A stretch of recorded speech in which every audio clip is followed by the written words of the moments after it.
Hello and welcome, ladies and gentlemen, to an all-new open-wheel Formula-based racing series brought to you by NXTGEN Racing, known as the Formula Fixed FF1600 series, and being brought to you from the premier sim racing platform available only on PC, known as iRacing. This series is aimed as being a celebration of the Ray FF1600 machine that was recently introduced to the simulator platform earlier this year, a machine consisting of an engine output of 116 horsepower as delivered via a 4-speed transmission, and indeed when weighing in only 424 kilograms without a driver and with a 1.6 litre engine and no front or rear wing, this car is very tricky to drive through the corners, but with it presents a unique challenge. Racing within the Formula Ford categorisation, it is a car that's proven popular in the real world of motorsport, and we're bringing it to you here in the world of virtual motorsport and getting to see over 17 drivers take part in the series and all looking to be crowned our Formula Fixed champion for the first rendition of the championship. But as we get ready to go racing today, it's round 1 of 6, and we are here in the United Kingdom at the British circuit, of course, of Oulton Park. Located in the Cheshire countryside, this circuit may be remote with regards to its location, but it is not remote with regards to its history, having played host in its 69-year history to a whole variety of series, including British Touring Car and British GT, and also GB3 or Formula 3 UK as it previously was known. But as our drivers get ready to go racing today, we should point out the broadcast you're seeing is being brought to you live. However, the racing itself is not live. It occurred earlier this week as of what was Thursday the 27th of April. We're bringing it to you as if it were live in this post-round broadcast. So what that means in practice is that I, as your host and commentator, do not know what happens. Indeed, whether it be in the practice, the qualifying, or the race sessions, it's going to be as raw as possible for me, and therefore we're going to bring it to you as if it were live, as close as possible to the raw live experience. And of course, we do remind those of you tuning in, if you do know the result or the outcome of the racing, please avoid any potential spoilers for those guys and girls tuning in at home who do not know what happens, indeed are waiting to see. But as we get ready to go, of course, you're tuning in via one of 3 media platforms for your viewing pleasure. Firstly, the NXTGEN Racing YouTube channel, alternatively the NXTGEN Racing Facebook group, or lastly on Twitch. You can tune in via twitch.tv/TX141. And well, who is TX141? Will allow me to introduce myself. My name is Paul Walsh, also known as TX141 or Brit of the Spit, depending on what media you follow me on, and I'll be bringing your racing action all over the course of today and indeed the entirety of the series. And well, speaking of today, our schedule is relatively simplified. We normally do have 2 races per round, but we're only going to see 1 today due to technical issues. I mean, we cannot bring back the race 1 footage, not available to us unfortunately, but we'll be bringing you the 20-minute race number 2, and that will be at 5:15 British Summer Time, that's BST, or Universal Coordinated Time +1 UTC +1, so in just under 12 minutes. But before we come into the racing, let's give you a quick overview of the series and what you can expect. So as we look to the season ahead, we can see there our 6-round calendar starting off on Thursday the 27th of April and running weekly on Thursdays all the way over the course of the next 6 weeks. We begin in the United Kingdom at Oulton Park in particular. We'll outline our specific configuration very shortly with this circuit and many a configuration. But after round number 1, we'll be making our way to round number 2 in the US of A at Lime Rock Park, and that'll be on the 4th of May. And well, we may have gone one side of the Atlantic to the other, but I can assure you one thing, Lime Rock Park is going to generate just as good racing as at Oulton Park. Then in round number 3, we'll make our way across the Pacific Ocean on the 11th of May to the Tsukuba circuit in Japan, and there we'll be bringing you the broadcast live from circuit side. It will not be post-round, it will definitely be live.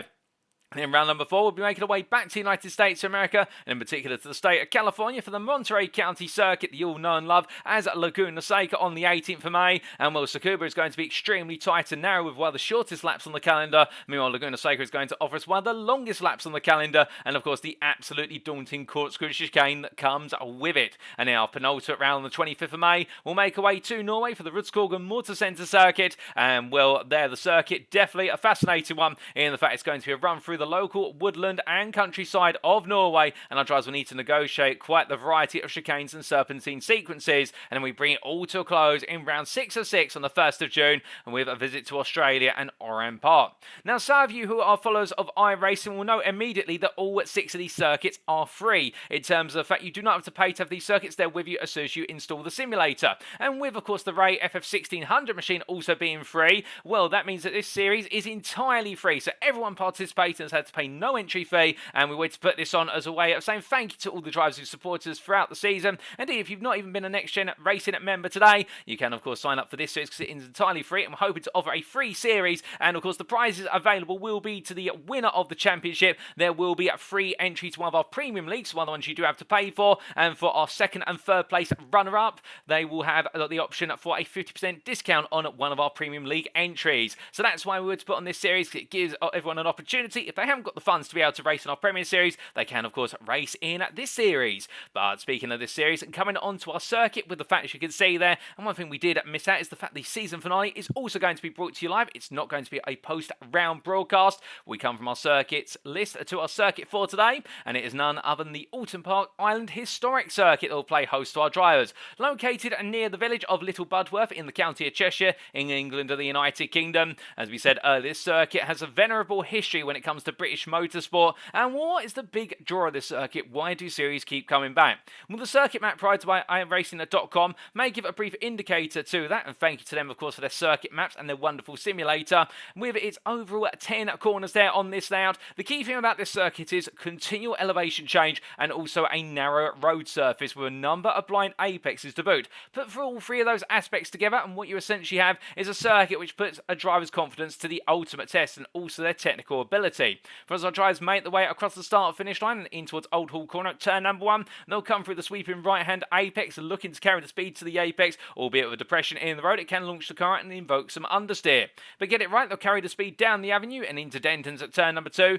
the right hand kink that precedes a long drop into Cascades, where it's all about braking early and hitting the apex nice and early for the long left-hander, and then getting back to the throttle, full throttle as soon as possible to go down Lakeside and up towards the turn 4 hairpin. There, it's the heaviest braking zone on the circuit arguably, and our drivers will look to battle their way into the sharp right-hander, and as they exit out, they'll charge their way down the back straight known as Hilltop before heading into Knickerbrook Corner. We'll tell you a little bit about the history of Knickerbrook very shortly and why it's got that name, but as our drivers make their way through the sweeping right-hander, of course we're not running the Hislop chicane that precedes it, so it is going to be a full throttle blast into the corner, and they'll likely have to lift as they reach the apex. Then they make their way uphill through Clay Hill and Water Tower, while breaking their way into Druids Corner, the double right-hand apex, which is perhaps the trickiest corner on the circuit, given the speed you need to carry into the corner and the fact you have two apex curves to try and match up with. And also, if you carry too much speed to the second apex, you'll find the car going wide and onto the grass, and indeed towards the barrier on the exit. But get it right, you'll make the way down underneath the Warwick Bridge and up towards the Lodge Corner at turn number 9. The final major corner and the final major braking zone on the circuit, there it's all about the fall into a depression before rising out the corner and then charging through Deer Leap, the kink of 10, to complete the lap and go once again. As for our rules in this series, let's give you a quick informational with regards to those. Well, firstly, this is a fixed setup series, so our drivers are required to bring a mandated setup, which NXTGEN Racing will be providing the outline ahead of each round, and that means it's all about driver ability here, about our drivers being able to adapt to the FF1600 machine, rather than bringing specific setups from round to round, and it does really become a driver's championship. Now, in terms of the sprint races, the race 1 grid shall be set based on the results of a qualifying session, which will start off each and every evening, albeit we're not going to see a qualifying session today, unfortunately, as we explained earlier. And then we'll have our first race, and that'll be 15 minutes in duration. Both races are sprint races, we should point out. The first one being 15 minutes, the second one being 20 minutes. And speaking of the second race, well, how's the grid going to be determined for that, I hear you ask? Well, the race 2 grid shall be a partial reverse grid based on the results of race 1, with the finishing positions at the top half of the grid reversed. So what that means in practice is, when our drivers go into race number 1, we'll take that total number of drivers who are participating, and we do have over 30 drivers signed up, but here today we have 17 drivers. So we'll take half of the grid in race number 1 and we'll invert that number. So if it's an odd number, we always round upwards. So with 17 drivers, it means that we're going to be inverting what is the top 9 of the finishing positions in race number 1. So that means that the 9th place finisher in race 1 will start on pole, and we work our way upwards to the 1st place finisher in race number 1, and they will start P9, and then the 10th place finisher and downwards in race number 1, well, that's exactly where they'll start on the grid for race number 2. In terms of fast repairs, our drivers shall have 1 fast repair available in each race, and they shall receive a drive-through penalty if they accumulate 17 more instant points, and the only time we should see drivers in the pit lane is if they picked up damage, alternatively if they do have to take a drive-through, with neither race mandating a pit stop. But that's the rules, regulation, everything in between. And well, as we begin to head back to our pictures here, as the drivers are getting ready to go, well, we do have quite a few drivers out of the circuit at this time with the limited time available to them, given the fact they are already 6 minutes into this final warm-up session before going into race number 2. And well, the fastest man out there on the circuit at at the moment is Jason Cooper, and well, as he makes his way on through in the number 35 car, we'll get himself set here. And as you can notice there, the absence of the front wing and the rear wing on these cars compared to if you've ever looked at Formula Ford and Formula 4 cars in particular, you'll know they do have those rather prominent front and rear wings, and that means that you have quite an odd aero balance on this car, which means it's not going to naturally just want to be stable through the corners, and indeed instead it's going to want to wobble on the rear end. It leads to a bit of natural oversteer on corner entry and also corner exit, and being quite sensitive on the throttle pedal can bode quite well. But speaking of things that can bode quite well, I think you're all absolutely set today, and a good start to the race may do well for a number of drivers. But we do say hello there to all of you tuning in, whether it be in the Facebook, the YouTube or the Twitch chats. We can see all three of them, and we'd like to say hello in particular to Katie Eames, who says hello in the Facebook chat and is doing quite well and is all set for racing.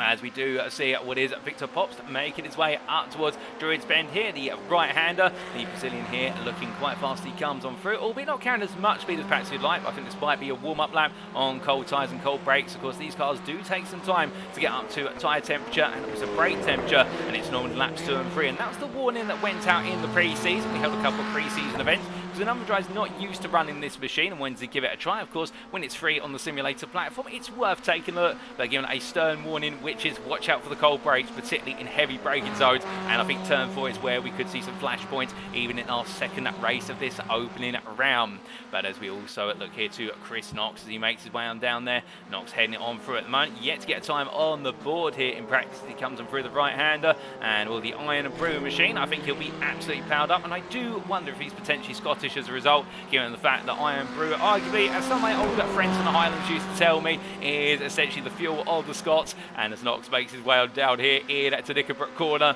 well, a little bit of trivia for you as to why turn 5 here at Knickerbrook is known as Knickerbrook. When the circuit was being essentially erected all the way back in those many years ago and the corner was being built, there was a brook of trees, if you will.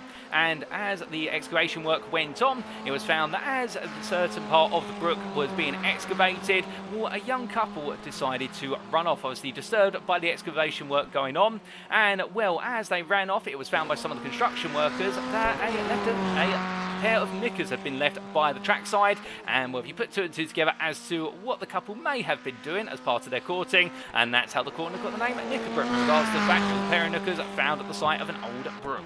But that's a little bit of trivia about a particular corner name here. And as we do see what is Daniel Lewis making his way up towards what is turn number 8, and I do love that profile photo there of Daniel Lewis. Does look very smiley and very positive, and I've been hearing he's been quite a positive chap down in the paddock in the build up to this round. Well, flying his way on through and up towards turn number 9 there, and on to the brakes very shortly. We do see here John Meredith join us on the grid as well. And well, John Meredith, of course, if you're wondering, is that Alex Meredith's family relation? I do believe you would be right. I think John Meredith is the father of Alex Meredith, very popular driver, of course, in what is the touring car series. It has a huge fan base, and well, today it's going to be the father rather than the son taking to the tarmac. As we say hello there to Bernardo Colbe in the YouTube chat, he says can't wait to join the grid alongside Alex's dad, John Meredith, and he does confirm for us there that John Meredith is indeed Alex's father. And well, we look forward to seeing you out on the circuit, Bernardo. There's no question about that, as we do see the Chemi Tool machine making its way up towards Knickerbrook.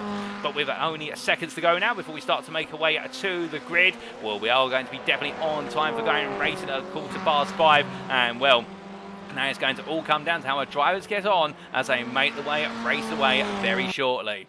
And now we begin the transition.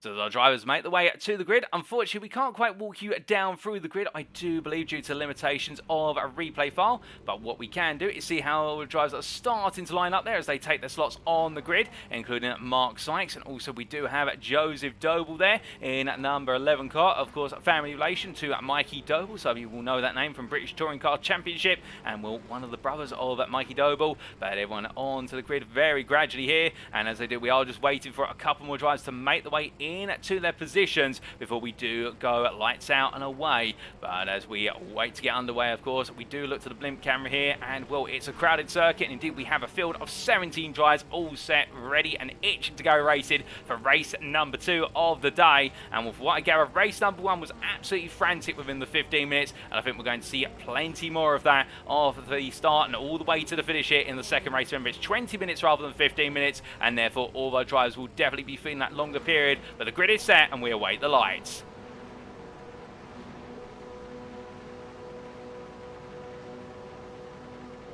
And it's lights out and away we go for the second race of the day here at Oulton Park as Marcus Hudson starting on pole. Looks to get a good run into turn number 1. I think he's going to achieve that. Meanwhile, the 13 of Jamie Dory looking up the inside immediately. Hudson trying to hold the outside all the way round as they make the way through the right-hander and down towards turn 2 and 3 they go. And Jamie Dory gets the lead as Victor Pops also looks up the inside and Hudson falls back a little bit further as the pair of Dory and Pops make the way through very rapidly indeed. Meanwhile, further back we've got a couple of drives off, including I believe that is Joseph Doble taking a little bit of a run wide there, but brings it back on circuit just in time. And then we do have other drives who've had a bit of a slower start, but meanwhile at the front of the field it's Dory defending versus Pops as they make the way up through turn number 4 and in towards 5 they charge, but heading all the way down now towards Dickerbrook corner. It's a long run here and Pops is trying to stay true to the slipstream of Dory as he heads on through. But as we can see here, the top two battling hard. Meanwhile behind Daniel Lewis also putting the pressure on the charge to Marcus Hudson, but he's being pressured himself by what is Gareth Williams there. Gaz Williams is 9 and short, and Williams looking for a good run here as they head up the hill through Clays and coming in towards Druids Bend they go through the left-handers and onto the brakes into the right, and well they're going to go one line astern here as meanwhile we do have the driver running under the name of Welsh M Sport making his way through the right-hander, tucked in behind John Meredith.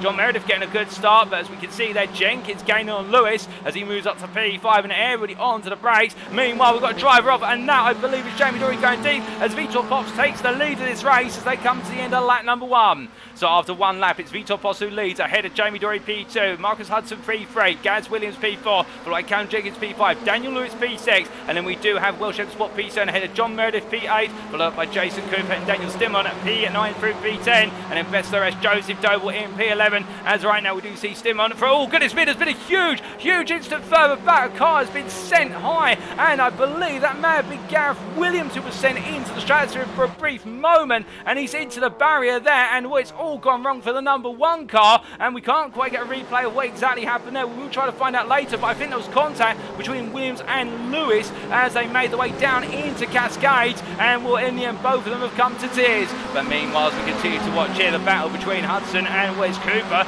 trying to make a bit of progress here, but Hudson keeping him honest, and well in the end Hudson's going to have to back off as he makes one to the brakes. There's Knickerbrook, and further behind John Meredith here creeping back ahead of Chris Knox, but Joseph Doble has got ahead of the pair of them as they make the way from 5 and in towards 6, 7 they go, and well now it looks as though there's going to be a potential move from Knox. He's got 2 wheels on the grass, that's about as much as he can get away with. Onto the brakes into Druids they go, Knox goes all in, Meredith there, 2 wheels on the grass, and he just rejoins, but you can see there Isaac Doble and a back off in return as they come down towards the final corner in towards Lodge. And onto the major, the brakes here, they go for the major braking zone. You can see Doble at the inside, they're defending versus Grid Midmark as Midmark tries to make the return move. Can't quite find it as they power their way up the hill and down towards turn number 1. But as they push on here, where it's all fighting in the midfield and even at the very front of the field, as everybody here absolutely salivates at the prospect of picking up some more points. As Lars Fisher looking for the move, he's going to go round where's the inside of Midmark, and we're side by side in the run down the hill. Fisher down on the left of your picture, Midmark on the right, who's going to back out into the Cascade. Onto the bump in the braking zone, and Fisher in the end finds himself on the outside. I don't think there's going to be enough momentum as he comes on through, but meanwhile looking from them back up to the battle to be inside where's the top 5, and this is M Sport versus Cooper on the inside. Jason Cooper now trying to get the run on Jenkins as Callum Jenkins there goes a little bit deep. The Team R Privateer found his way down towards turn number 5, and as they head on through, both drivers here doing everything they can in their power to carry the momentum on through. But now for Cooper going defensive here in to the recorder, getting the move done versus Jenkins, and will Jenkins I think will try and come back at him sooner rather than later as they make their way up towards turn number 8 in towards Druids they go, and well Jenkins here now under pressure from M Sport as they make their way through the double right, and I don't think Jenkins is going to have a response at this time other than he's going to have to wait, watch and listen as they head back onto the brakes.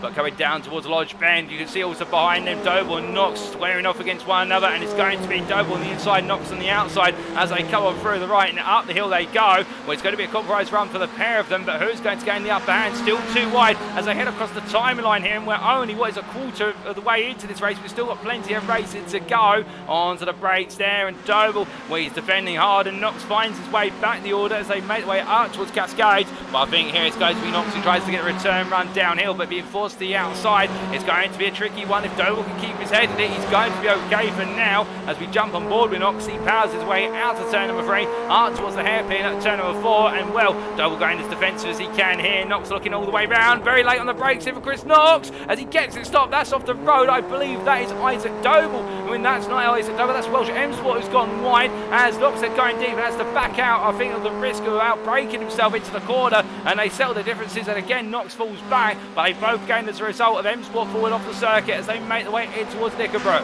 But behind them, meanwhile, Lars Fisher continues to make ground, chasing after mid-mark as they head up the hill, but it does look as like this time Fisher just not able to find enough of a way on through. He's up inside the top 10 as they head up towards Druids Bend.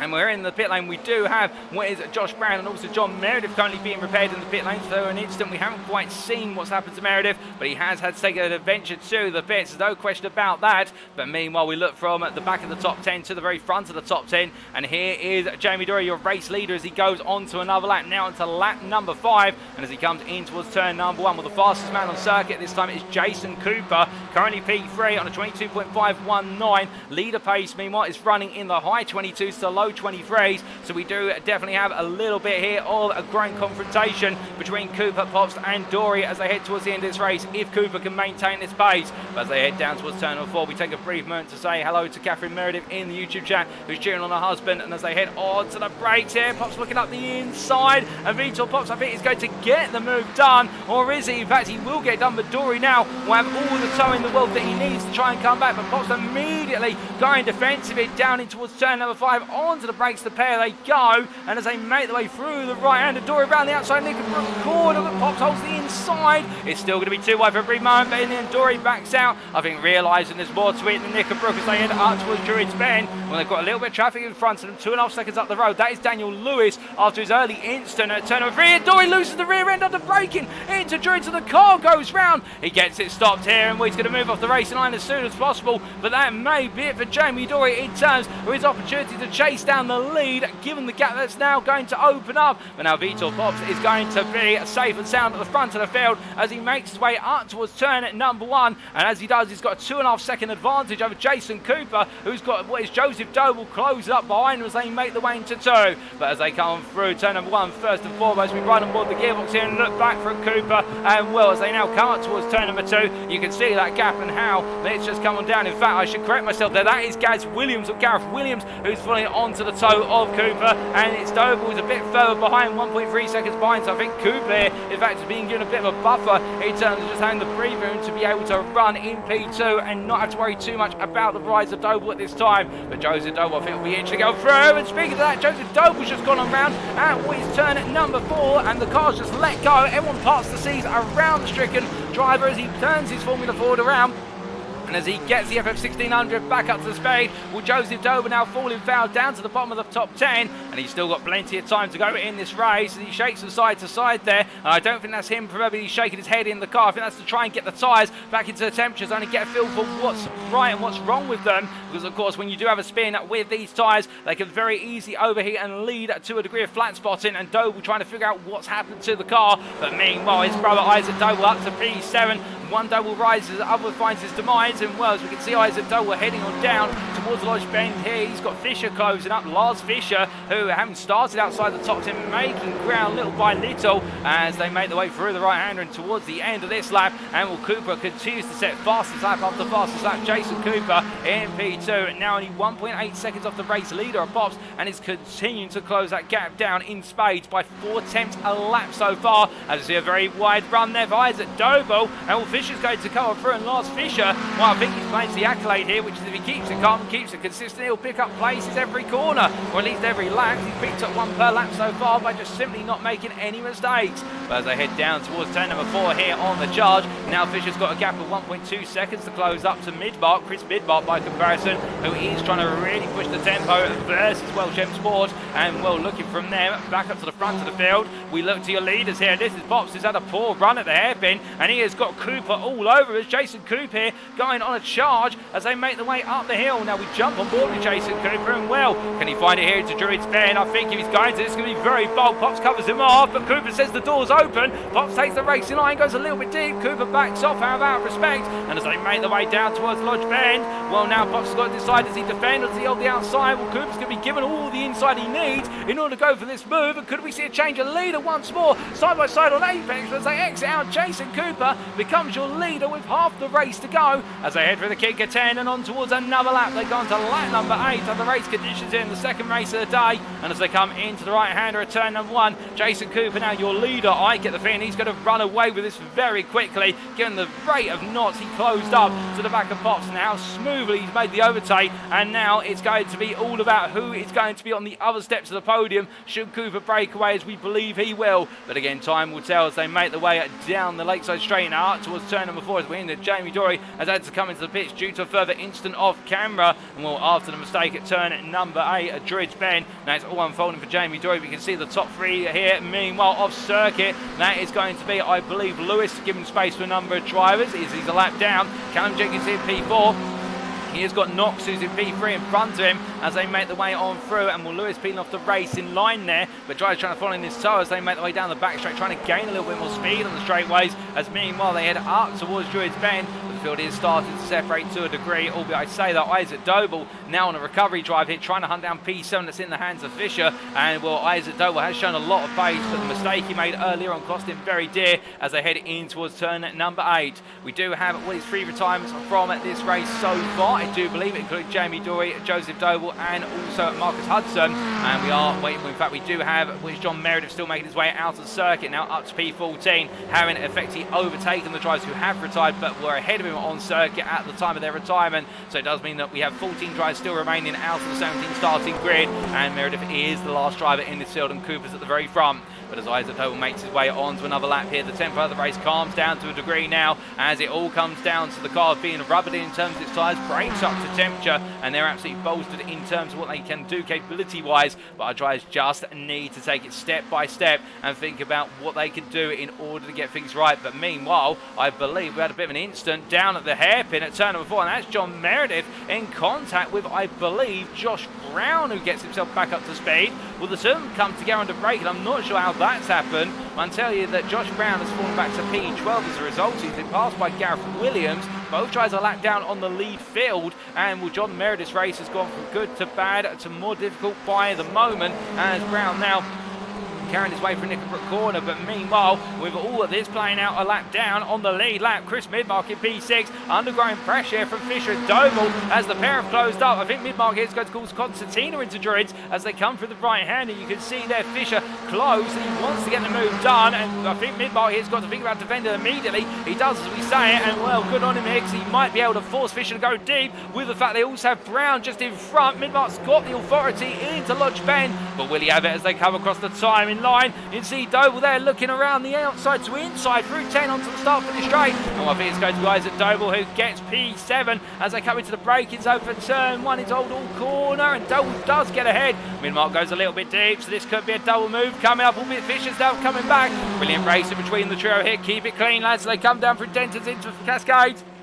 And as they do, Doble defends on the inside. Meanwhile, Midmark being given breathing room to be able to go on and lead this battle for a little bit longer. They have with Callum Jenkins a further push up the road by 3 seconds, and Jenkins not going to forward to this battle. But meanwhile, Isaac Doble on the inside. It's a lock up on the front right. Brave for Isaac Doble, he gets it done. And would it be fair to Midmark? He saw it coming, had to give the space. Otherwise, the two of them would have been in contact. But Isaac Doble in the end daring to dream and making it happen and move to P6. And I think now we could start to see a little bit of domino effect here. Should Fisher be able to carry the momentum he had when this all started? Only a lap to go at this corner, because Fisher in P8 will want that P7 as soon as possible. He's got a car. If that's Williams who's gone round, he's holding his brakes there before the car rolls any further backwards. And as they make their way up towards Druids Bend now, time is of the essence here with only 6 minutes remaining by the time they clear the corner and get to Lodge. And as they come around, with Doble not able to break away, and Midmark trying to come back at him as we jump on board and look back from the rear of Doble's machine. Onto the brakes they go into turn at number 9 through the right hander, and well, meanwhile fastest lap of the race has just gone to Chris Knox in P3 at 22.126, 2.5 tenths faster than Cooper's lead lap as they make their way up towards turn at number 1. All the leaders are through already. Meanwhile, Isaac Doe going defensive here versus Midmark all the way through. And down towards Cascades they go once again. Midmark gets a brilliant run by comparison here. If it's going to be too wide through Dentons, or is it as they come down? Well, Midmark here, I think the 50-50 mindset. Does he cut it back? Does he throw it to the outside? He cuts it back in the end. And Fisher's fallen back to a brief while. And I think here what Fisher is trying to do is just wait to see if these two take one off circuit or compromise one another severely as they turn 4 and the island hairpin here. Well, it's not to be, as Isaac Doe will just simply playing his defensive cards absolutely right, and Fisher not getting close enough to really contest Midmark, but that's what Doe will want. He'll want to push Midmark back into the clutches of Fisher. It's standard battling technique, get the drivers behind to fight and then you can break away. But I think here for Fisher it's more about just observing and waiting, and that for Doe is not what he wants. As meanwhile we look from them up to P4, and this is the battle for P4 between M Sport and also with Callum Jenkins. They come on through Druids Bend, and these two have been nose to tail for some time, albeit separated by 4 to 5 tenths on average as they come down towards Druids. Both drives here on to the brakes. I think now it is coming down to who has got the consistency all the way to the end. With 20 minutes, man, doesn't sound like much, but when it's a sprint race, so therefore you've got to push. You're not managing the car, you have to push it constantly and run at the highest possible pace. It does mean that concentration factor is at its utmost, and making mistakes is absolutely easy to do in the heat of the moment. But as we see the battle for P4 taking a brief breather as they come down towards Cascades this time around for the 12th time of asking. Meanwhile, we'll look back to that battle for P6, and Isaac Doe will still hold the position ahead of Chris Midmark and Lance Fisher at the rear. And Will Fisher on the previous lap was rather conservative with his approach to battling with Midmark, but here I think now he's going to throw the book at him in terms of all the moves. He gets closer coming out of Cascades, and Midmark here holds the inside line, goes fully defensive, and Fisher's going to have to work it the hard way around the outside or on the brakes. There's a small slide under the brake. You can see the car almost ready to lock up, but letting it go, and Fisher in the end falls back, albeit he's going to get a very strong run out the corner, but I don't think there's going to be enough of a run up towards Nickerbrook for him to be able to capitalise as we jump on board here with Lars Fisher in the 44 machine as he comes on through, in fact 96 machine, but running there the 44 helmet of Lewis Hamilton. I believe that may be a throwback too, as he makes way uphill and in towards Druids Bend.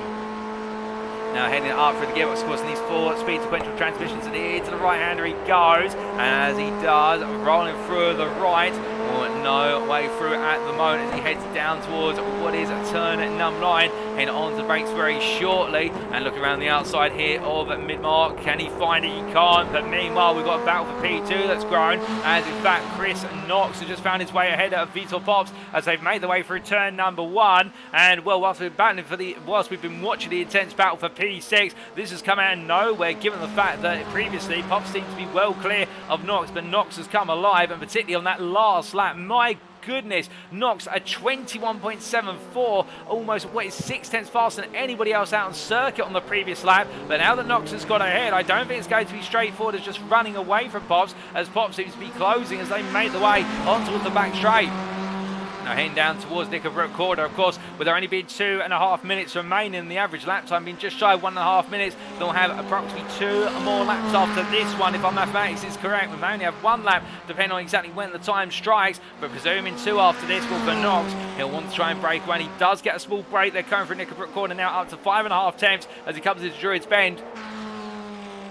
This may be everything he needs here to feel comfortable, but Jason Cooper right now, your race leader, is at a world of his own. It's only 2.2 seconds for Cooper to Knox, but to be fair, that 2.2 seconds is going to feel like a lifetime at this point in the race. And I wonder if Cooper now is being told by his engineers, just back it off, you don't need to push any further. But then again, he might be trying to go for the fastest lap towards the end of the race, just to give himself that bonus accolade. But in fact, we will have 2 more laps of racing here at Oulton Park as our drivers make their way to turn number 1. Oh, goodness me, Knox loose the rear of the car, catches it just in time, but Pops is going to come on through around the outside there, and how Chris Knox did not just go completely around, I will never know. But I can tell you one thing, that is the catch of the day as he makes his way through the left hander. I'm not talking about fishing, albeit right now if we're fishing for puns with regards to that, I can definitely say to you, if he hasn't considered playing the role of fielder in cricket, he may want to do so, because if he can catch a car like that, he can catch a ball just as well. But as they make the way through turn number 4 and out towards 5, immediately Knox back on the offensive. He's not daunted by his mistake. If anything, it's only galvanised him as they make the way down towards 5, and will Pops defending in the middle of the road. Knox is going to have the outsider as they come into the corner, and Knox will turn in. He'll hope that Pops just backs off, but Pops does look down slightly by looks things there. I think not being able to comprehend just how quickly Knox has come on through, and also the fact it's the first round of the season, so neither driver wants to lose a major result, but Knox really taking a do-or-die attitude there after making one mistake and doubling down. He's made it work, and he will once again now have one lap to go to hold the P2, and can Vitor Pops come back at him come the very end, as meanwhile we look from them to Callum Jenkins, who's coming on through at turn number 8, and meanwhile I believe Welsh M Sport has gone round then the battle for P4, coming through Drew, he's shot back to P8, he'll be safe from Mark Sykes, is down in P9 and 17 seconds off, as meanwhile up the road doing the battle for P7, Fisher around the outside of what is their mid-mark, in fact the battle for P6 now, it was previously P7, white flag out here, and they'll know they've got one more lap to settle their differences, but Lars Fisher still stuck at the back of this trio of Doble, Midmark and Fisher, and he just cannot find a way to get on through. As they come through 1 and down towards 3, they charge. Well, Lars Fisher on the precipice on making another move. Looks for it there into Cascades. Can't find it. Swaps back. Meanwhile, the battle for P2. Pops tries to go around the outside, but in the end, he only goes and steers the car loose. And the driver's battling for P2 falls back to P3. I think he'll feel safe there in terms of the fact he's still got 3 seconds to Callum Jenkins. But now he'll definitely be relegated to P3. And that's where his day will end. Presuming there's no more mistakes, albeit we don't want to put the commentator's cursor to, of course. But as the drives head on through here, it's going to be quite a calm end, we would presume, for the top 3. As meanwhile, we look here back to the battle for P5. Already P6 now between Chris Midmark and Lars Fisher. Fisher still close, runs a little bit deep, bounces off the exit curve there. Of course, these cars very sensitive in terms of low ride height. But meanwhile, we look to the front of the field, and this man has been a class of his own. He's come through the field with an absolutely raging charge, and he comes to line your winner in race 2 here at Oulton Park. Jason Cooper wins by 5 seconds in over Chris Knox, who will come on through to finish P2, and then very shortly behind the Iron Brew machine it will be Vitor Pops who finishes P3 to round off the podium. A deserved podium finish for all 3 tries. Isaac Doble meanwhile will come through P4. Callum Jenkins making a mistake at the finish line, which Isaac Doble P4, best of the rest of the Chris Midmark and Lars Fisher, with Callum Jenkins P7 when it's all said and done. Welsh M Sport P8, and there'll be Mark Sykes P9, albeit a way back here. Mark Sykes having an early incident costing him dear,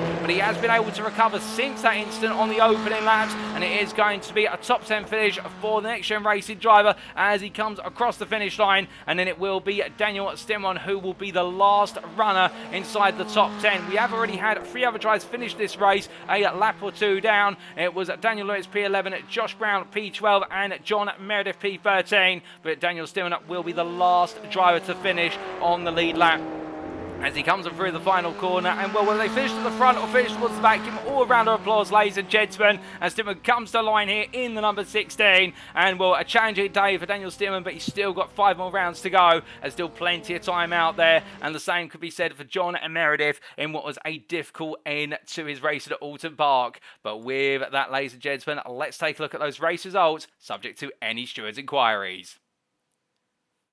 In fact, there, as we do seem to have a slight issue with regards to our race results not wanting to materialise, but I think now we will. Just a little bit of thought of the overlay, but it is fixed immediately. Jason Cooper in the end then taking the win in the second race of the day in the Formula Fixed FF1600 Series opener, Oulton Park, and ahead of what was Chris Knox in P2 by almost 5 seconds, and then Vitor Pops completing at the podium there with P3, and well, what a race between the trio, but in the end Cooper just seemed to be in a class of his own. Isaac Doble P4 ahead of Chris Midmark, the battle between the pair, also Lars Fisher falling into that battle, when in the end it was Isaac Doble who would hold on, and Midmark would just keep Fisher behind, and then Callum Jenkins P7 ahead of Welsh M Sport, and a late mistake for the pair there, seeing them both fall out of the top 5 after their brilliant battle for P4. And then we see at Mark Sykes and NXTGEN Racing P9 ahead of Daniel Stimon to complete the top 10.